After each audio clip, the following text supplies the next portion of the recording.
Sir నమస్కారం sir. నమస్తే. Sir Pawan Kalyan గారి 'హరిహర వీరమల్లు' సంబంధించిన మూవీకి సంబంధించిన అప్డేట్లు వరుసగా రిలీజ్ చేస్తూ వస్తున్నారు సార్. అంటే అంతకుముందు 'మాట వినాలి' సాంగ్ రిలీజ్ అయింది, మంచి రెస్పాన్స్ వచ్చింది. ఈ రోజు 'కొల్లగొట్టినాద్రో' అనే ఒక సాంగ్ కూడా రిలీజ్ చేశారు. సో రిలీజ్కు సినిమా దగ్గర పడుతుండడంతో ఇలా వరుస అప్డేట్లు అయితే వస్తున్నాయి సార్. మరి ఇవాళ రిలీజ్ అయిన ఈ 'కొల్లగొట్టినాద్రో' సాంగ్ మీకు ఎలా అనిపించింది? దీనిపైన మీ రివ్యూ ఏంటి సార్? అంటే హీరోని ఎలివేట్ చేస్తూ పాట నడిచింది. హీరో పాత్రని ఎలివేట్ చేయడంతో పాటు ఈ సినిమాలో హీరోయిన్కి హీరో గారికి మొదటి కలయిక, అంటే ఒకళ్ళనొకళ్ళు చూసుకోవడం అనే సందర్భం కూడా ఈ పాటలోనే ఉన్నట్టుగా మనకి అర్థమైంది. ఓకే. ఏది ఈ సినిమాలో హీరోయిన్గా చేస్తున్నటువంటి నటి, ఆవిడ పేరేమిటి? నిధి అగర్వాల్. నిధి అగర్వాల్ పవన్ కళ్యాణ్ ఎదురైనటువంటి సందర్భం కూడా ఈ పాటలోనే అన్నట్టుగా చిత్రీకరణ కనిపించింది. ఇది ఒక రకంగా ఈ జనరేషన్కి, అంటే ఉన్నటువంటి మూడ్కి కనెక్ట్ అయ్యేటువంటి సినిమాగా ఆయన బలంగా భావిస్తున్నాడు ప్రొడ్యూసర్ గారు. తొందరగా ఈ సినిమాని రిలీజ్ చేయాలి అనేటువంటి ఆతృతలో ఉన్నాడు. ఎందుకంటే చావా సినిమా ఒక మూడ్ క్రియేట్ చేసింది. ఆ మూడ్ మీద ఈ సినిమా రిలీజ్ అయిపోవాలనుకుంటున్నాడు ఆయన. అందుకని తను నిర్ణయించుకున్నటువంటి డేట్ ఏదైతే ఉందో మార్చి 28, ఆ డేట్కి సినిమాని రిలీజ్ చేసేయాలని ట్రై చేస్తున్నాడు. సినిమా పవన్ కళ్యాణ్ సహకరిస్తాడా లేదా, షూటింగ్ జరుగుతుందా లేదా అనేది కాదు, జరిగినంత వరకు ఒక క్లోజింగ్ ఇది పెట్టేసి, ఒక బ్యాంగ్ పెట్టేసి క్లోజ్ చేసేద్దాం అనే మూడ్లో కనిపిస్తున్నాడు ఆయన. అందుకని ప్రమోషనల్ యాక్టివిటీ పెంచుతున్నారు నెమ్మదిగా. ఇది హీరోని ఎలివేట్ చేయడం కోసం చంద్రబోస్తో రాయించారు. కీరవాణి గారు ఆయనదైన పద్ధతిలో ఆయన ట్యూన్ చేశాడు. అలాగే ఈ పాటని మంగ్లీతో పాడించారు. అంటే ఈ మధ్యకాలంలో ఇలాంటి ఎమోషనల్ సాంగ్స్ అన్నీ ఆవిడే పాడుతోంది. ఆవిడతో పాటు సిప్లిగంజ్ కూడా ఉన్నాడు దీనిలో. తను ఉన్నాడు, అలాగే రమ్య బెహరా ఉంది, ఇంకొక గాయని కూడా ఉంది. మొత్తం 3-4 పాడారు. మనకి తెర మీద అనసూయ గారు కనిపించారు. ఆవిడతో పాటు పూజిత పొన్నాడ కూడా కనిపించింది తెర మీద. ఇలా మొత్తానికి ఇది ఒక డ్యాన్సు. పవన్ కళ్యాణ్ గారి స్టెప్పులు ఉన్నాయి దీనిలో. డ్యాన్స్ చాలా బాగా చేస్తాడు ఆయన న్యాచురల్గా. ఆయనకి ఒక ఫోక్ స్టైల్ అడాప్ట్ చేసుకున్నాడు ఆయన. ఆ ఫోక్ స్టైల్లోనే ఇందులో ఆ డ్యాన్స్ కూడా నడిచింది. ఆ మేరకు, అంటే ఇది ఇప్పుడు ఆయన బాడీ లాంగ్వేజ్ ప్రకారం చూస్తే ఇది చాలా కాలం అయింది తీసి అనేది అర్థమవుతోంది. అయితే ఇప్పుడు రివీల్ చేస్తున్నారు నెమ్మదిగా. ఇప్పుడు చేస్తున్నదంతా కూడా, అంటే యాక్చువల్గా సినిమా చాలా వరకు కంప్లీట్ అయిపోయింది. కొన్ని క్లోజ్ షాట్లు ఇలాంటివేవో కొన్ని బ్యాలెన్స్ ఉన్నట్టున్నాయి. వాటి మీద ఏదో మేనేజ్ చేస్తున్నారు ఇప్పుడు. అలాగే కొన్ని యాక్షన్ ఎపిసోడ్స్ ఏవో బ్యాలెన్స్ ఉన్నాయని చెప్తున్నారు. అవి కూడా ఆయన క్లోజప్స్ వరకు తీసేసి మిగిలిందంతా వాళ్ళ స్టైల్లో వాళ్ళు తీసేస్తున్నారు. అంటే పవన్ కళ్యాణ్ లేకుండానే షూటింగ్ జరుగుతోంది అనేది మొన్న ఈ మధ్య వార్త వచ్చింది. తాడేపల్లిలోనే షూటింగ్ జరుగుతోంది.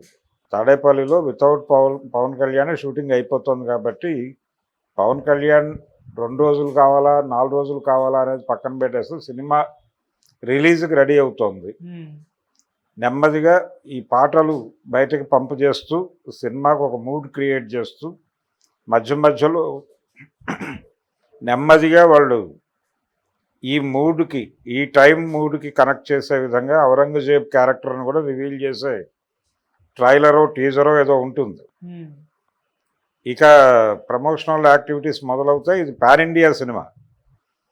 ఇండియా సినిమా కాబట్టి అన్ని భాషల్లోనూ ఈవెంట్స్ ఎక్కడ చేస్తారు ఏంటి అనేది పొలిటికల్గా ఆయనకు ఒక పాన్ ఇండియా ఇమేజ్ అయితే వచ్చింది పవన్ కళ్యాణ్కి.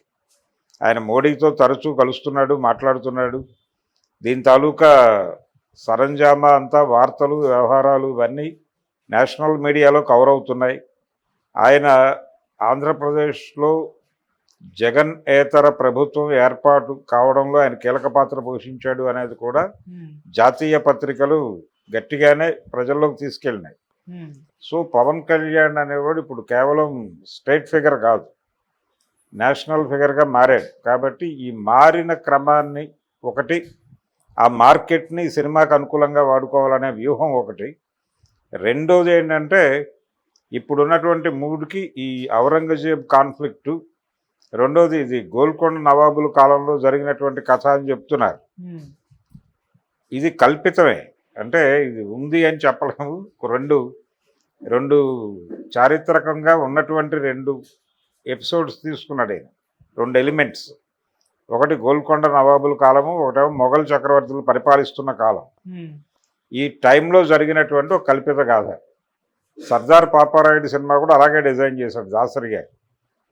బ్రిటిష్ జమానాలో జరిగినటువంటి ఒక తిరుగుబాటుగా దాన్ని చిత్రీకరిస్తూ, బ్రిటిషు ప్రభుత్వము ఉంది, ఇక్కడ తిరుగుబాట్లు జరిగాయి, కానీ ఆయన చెప్పినటువంటి సర్దార్ పాపారాయుడు అనేటువంటి పాత్ర కల్పితం. ఆ పాత్ర తాలూకా ఎమోషన్స్, అది స్వతంత్రం వచ్చిన తర్వాత కూడా ఆ క్యారెక్టర్ కొనసాగటం, స్వతంత్రం వచ్చిన తర్వాత కూడా ఆ రోజున ఎవరైతే దుర్మార్గులు ఉన్నారో వాళ్ళే కొనసాగుతున్నారు రాజకీయ నాయకులుగా అని ఒక ఇంట్రెస్టింగ్ పాయింట్ మీద కథను నడిపి సినిమాని హిట్ చేశారు. అది ఒరిజినల్గా క్రాంతి కుమార్ గారి లైన్, క్రాంతి కుమార్ గారి ఐడియాని దాసరి ఎగ్జిక్యూట్ చేశాడు ప్రాపర్గా. అలా ఇక్కడ కూడా అలాంటి ఒక కల్పన ఉంటుంది, చారిత్రక కల్పన. 2 చారిత్రక అంశాలు తీసుకుని మధ్యలో కల్పనతో దాన్ని లింక్ చేసి సినిమాని ముగిస్తారు. కాబట్టి ఇది ప్రస్తుతం నేషనల్ మూడ్కి కనెక్ట్ అయ్యే సబ్జెక్టు అని బలంగా నమ్ముతున్నారు. దానికి ఊతం చావా. ఈ చావా మార్కెట్ ఎండ్ అయిపోయే టైంకి దాన్ని కొనసాగిస్తూ ఈ సినిమా రిలీజ్ కావాలి. ఓకే, అందుకని మార్చి 28 అని పెట్టుకున్నాడు ఈయన. డెఫినెట్గా సక్సెస్ కొట్టే ఛాన్సెస్ అయితే ఉన్నాయి. గతంలో జరిగినటువంటి ఒక పొరపాటు ఏంటంటే, ఏది సైరా సినిమా టైంలో ఆ క్యారెక్టర్ని ఎమర్జ్ చేయలేకపోయారు. చిరంజీవి అప్పటికి సినిమా ఇండస్ట్రీకే దూరంగా నడుస్తున్నటువంటి సమయం. అప్పుడే 150 సినిమాతో ఎంట్రీ ఇచ్చాడు ఆయన. రీఎంట్రీ తర్వాత ఇమ్మీడియట్గా ఒక పెద్ద ప్రాజెక్టు, ఆ క్యారెక్టర్ని అక్కడ ప్రాపర్గా రిజిస్టర్ చేయకుండా సినిమా రిలీజ్ పెట్టుకోవడం వలన అది అక్కడ సరైనటువంటి రిజల్ట్ రాబట్టలేకపోయింది. కానీ ఇప్పటి పరిస్థితి వేరు. ఇది నేషనల్ మూడ్కి కనెక్ట్ అయ్యేటువంటి సబ్జెక్టు. రెండోది పవన్ కళ్యాణ్కి ఇప్పుడు అనుకోకుండా ఏర్పడినటువంటి నేషనల్ వైడ్ ఒక ఇంప్రెషన్ ఏర్పడింది అతనికి. ఆ ఇంప్రెషన్ మీద మార్కెట్ క్రియేట్ అయిపోతుంది కాబట్టి దాని మీద గేమ్ నడపాలనుకుంటున్నాడు ఆయన. ఓకే, ఏం రత్నం ఇది వర్కౌట్ అయ్యేలానే కనిపిస్తోంది. పాటలు అవి వాళ్ళు షూట్ చేసిన విధానము, అలాగే ఆయన అపీరెన్సు, ఆయన గెటప్, ఇవన్నీ అంటే పవన్ కళ్యాణ్ ఇష్టపడి చేసినటువంటి మూవీనే. ప్రజెంట్ ఆయన ఆలోచన సరళికి, అలాగే ఆయన ఎవరితో నడుస్తున్నాడో వారి అభిప్రాయాలకు అనుగుణంగానే సినిమా రూపొందింది. అంటే ఔరంగజేబు విలన్ ఈ సినిమాలో, ఆ విలన్ని ఎలా అడ్డుకున్నాడు ఈయన, ఈ వీరమల్లు అనేటువంటి ఒక హైందవ ధర్మయోధుడిగా ఈ పాత్రను చిత్రీకరించే ప్రమాదం ఒకటి ఉంది. అది డెఫినెట్గా అదే జరుగుతుంది సినిమాలో.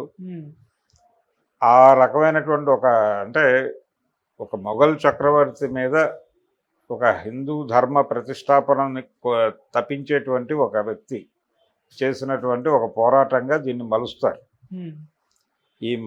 ఇలా మలచటం అనే దగ్గరే వీళ్ళ సక్సెస్ పాయింట్ ఉంది. వీళ్ళకున్నటువంటి దాన్ని సెల్లింగ్ పాయింట్ అంటారు. ఆ సెల్లింగ్ పాయింట్ అదే. ఆ సెల్లింగ్ పాయింట్ ఆధారంగానే సినిమా తీశారు. దీనికి టైటిల్స్లో క్రిష్ జాగర్లమూడికి కూడా క్రెడిట్స్ ఇచ్చారు డైరెక్షన్లో. అంటే వాళ్ళ అబ్బాయి పేరు అలాగే క్రిష్ పేరు 2 వేసుకున్నాడు ఆయన. కాబట్టి ఆ మేరకు సముచిత న్యాయం చేసినట్టుగానే భావించాలి. Okay sir. ఆయన ఏ రీజన్తో తప్పుకున్నప్పటికీ, అంటే వినిపించిన మాట ఏంటంటే ఆయన పవన్ కళ్యాణ్ క్యారెక్టర్ను కొంచెం ప్యాసివ్గా నడిపే ప్రయత్నం చేశాడు. అగ్రెసివ్గా ఉండాలి ఆ క్యారెక్టరు. ఆ అగ్రెసివ్నెస్ ఆయన డిజైన్లో కనిపించడం లేదు. అందుకని దాని మీద వచ్చిన విమర్శలతో ఆయన హర్ట్ అయి వెళ్ళిపోయాడు అనేది వినిపించింది. ఇప్పుడు జ్యోతికృష్ణ వచ్చి దాన్ని బ్యాలెన్స్ చేస్తున్నాడు అని. జ్యోతికృష్ణ బ్యాలెన్సింగ్ అనేది బాగానే ఉన్నట్టుగా అర్థమవుతోంది. అందుకని డెఫినెట్గా ఈ సినిమా పాన్ ఇండియా లెవెల్లో హిట్ కొట్టి పవన్ కళ్యాణ్ అభిమానులకి కొంత కొత్త ఉత్సాహాన్ని ఇస్తుందనే హోప్ అయితే ఈ పాట ఇచ్చింది. Okay sir, thank you so much sir. Thank you.